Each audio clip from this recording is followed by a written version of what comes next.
नमस्कार, आप देख रहे हैं बिहार समाचार। आगे बढ़ने से पहले आप यह वीडियो किस जगह से देख रहे हैं हमें कमेंट में जरूर बताएं। बिहार विश्वविद्यालयों के पाठ्यक्रम में होगा बदलाव। बिहार के विश्वविद्यालयों में पाठ्यक्रमों को अपग्रेड करने की तैयारी है।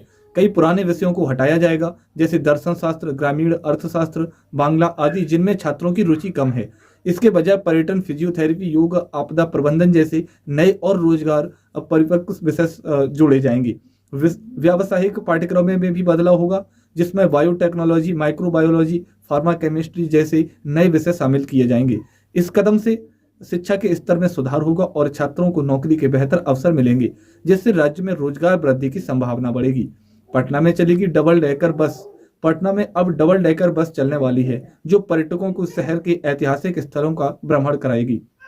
यह बस जेपी गंगा पथ पर ट्रायल के बाद दीपा रोटरी से कंगन घाट तक चलेगी।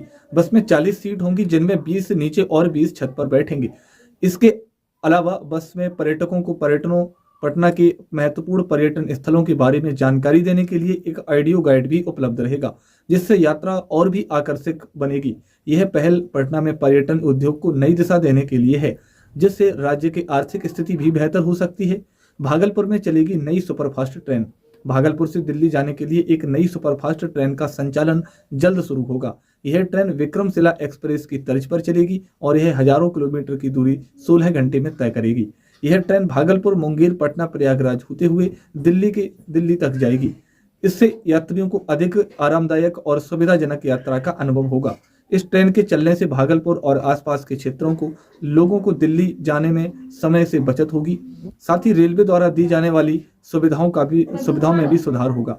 ट्रेन के बढ़ते यात्री संख्या को देखते हुए रेलवे जल्द ही अतिरिक्त सुविधाएं भी देने पर विचार कर सकता है। बिहार पुलिस को मिलेगा राष्ट्रपति पदक। गणतंत्र दिवस पर बिहार पुलिस के 9 अधिकारियों को पुरस्कार मिला है। इनमें एडीजी केएस अनुपम और डीएसपी अनिल कुमार को राष्ट्रपति पदक दिया गया। बाकी 7 अधिकारियों को सराहनीय सेवा के लिए पदक दिया जाएगा। यह पुरस्कार पुलिस सेवा में उनके उत्कृष्ट योगदान को सम्मानित करता है।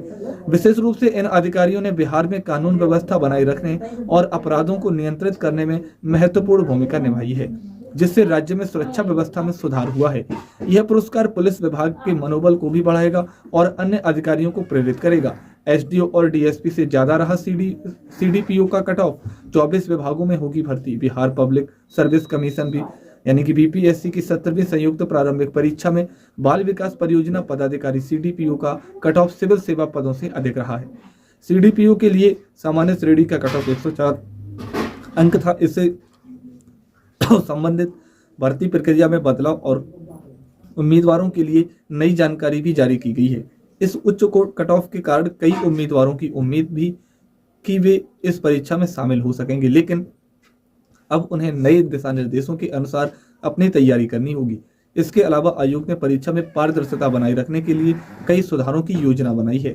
सौर ऊर्जा में आत्मनिर्भरता की ओर बढ़ रहा है बिहार। बिहार के मुख्यमंत्री नीतीश कुमार की पहल पर सौर ऊर्जा उत्पादन में आत्मनिर्भर बनने की दिशा में तेजी से काम कर रहा है। वर्तमान में राज्य में 180 मेगावाट उत्पादन हो रहा है, जबकि राज्य में 11,000 मेगावाट तक क्षमता है।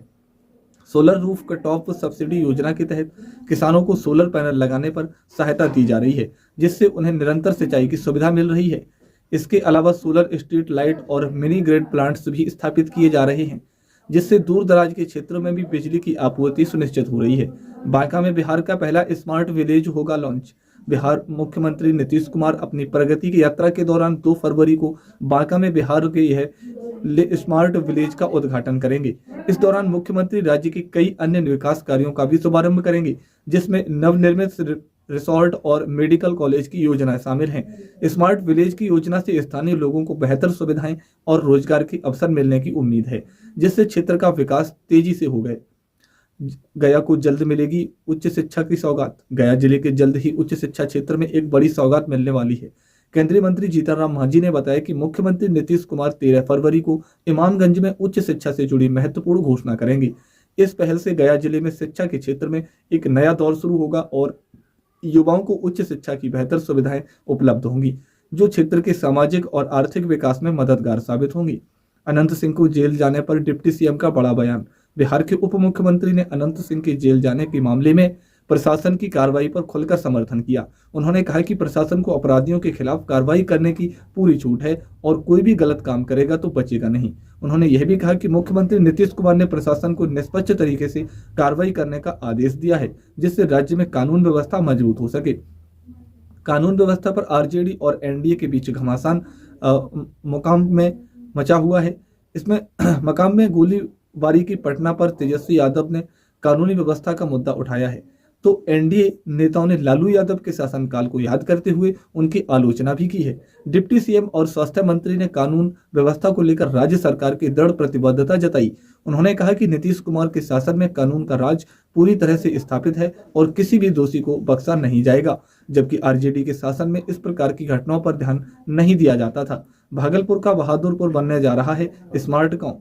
मुख्यमंत्री नीतीश कुमार 1 फरवरी को भागलपुर आकर करोड़ों रुपए की योजनाओं का उद्घाटन करेंगे और शिलान्यास करेंगे। खासतौर पर बहादुरपुर के स्मार्ट गांव बनने का प्रयास जोर शोर से चल रहे हैं, जहां सड़क, स्कूल और अन्य सुविधाओं में सुधार किया जा रहा है। सीएम के आगमन से पहले बहादुरपुर स्कूल परिसर में सफाई और सौंदर्यीकरण का कार्य तेजी से चल रहा है। ग्रामीणों में उत्साह है और सीएम के आगमन को लेकर तैयारियां तेज हो गई हैं।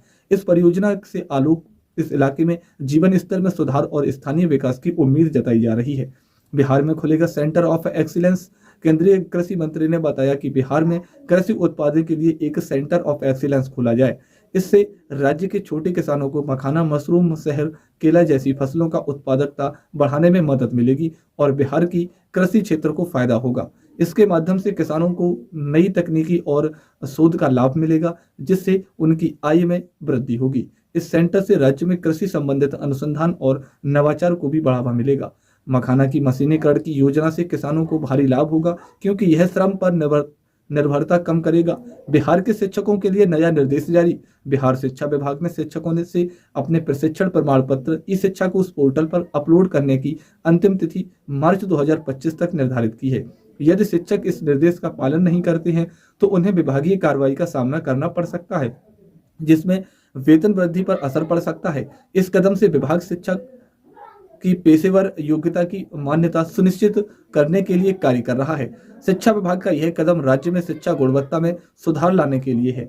शिक्षकों को प्रशिक्षण से संबंधित जानकारी अपडेट करने की दिशा में जागरूकता बढ़ाने के लिए यह कदम उठाया गया है। बिहार पुलिस को मिली नई जिम्मेदारी। अब जिले के बाहर या अंदर तबादला होने पर दरोगा और जमादार को कांड के अनुसंधान का प्रभार थानेदार को सौंपना होगा। साथ ही उन्हें एनओसी भी लेना होगा, अन्यथा वेतन नहीं मिलेगा। इस नए आदेश से अपराध मामलों की जांच में तेजी आएगी और लंबित मामलों को निपटाने में मदद मिलेगी। डीजीपी के आदेश से पुलिस अधिकारियों की जिम्मेदारी का एहसास होगा और यह व्यवस्था विभाग के कार्य कुशलता को बढ़ाएगी। इससे जमानत पर रिहाई आरोपियों की जांच में तेजी आएगी और न्याय में कोई देरी नहीं होगी। दानापुर रेलवे कर्मचारियों के लिए बदला नियम। दानापुर रेल मंडल के कर्मचारियों को अब स्मार्टफोन से बायोमेट्रिक हाजिरी दर्ज करनी होगी, जिससे उनके लोकेशन और टाइमिंग पर नजर रखी जा सके। यह कदम रेल कर्मचारियों की समयबद्ध सुनिश्चित करने और कार्य कुशलता बढ़ाने के लिए उठाया गया है।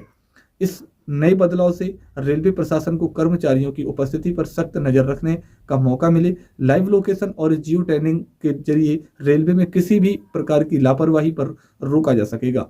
रेल मंत्रालय के इस कदम से कर्मचारियों की मनमानी पर काबू पाया जाएगा और काम में अनुशासन बढ़ेगा। बिहार में शीतलहर और घने कोहरे का प्रकोप 26 जनवरी तक अलर्ट जारी। बिहार में इन दिनों शीतलहर और घने कोहरे का प्रभाव जारी है, जिससे सड़क यातायात में भारी समस्या उत्पन्न हो रही है। शुक्रवार सुबह से ही विभिन्न हिस्सों में घना कोहरा छाया रहा, जिससे दृश्यता में भारी कमी आई और वाहन की गति धीमी हो गई है। मौसम विभाग ने इस स्थिति के लिए 26 जनवरी तक अलर्ट जारी किया है और 11 जिलों में कोल्ड डे और घने कोहरे का अलर्ट जारी किया है। इसके अलावा बिहार के 28 जिलों में अगले 48 घंटे तक घने कोहरे की संभावना जताई गई है, जिससे यात्रियों को परेशानियों का सामना करना पड़ सकता है।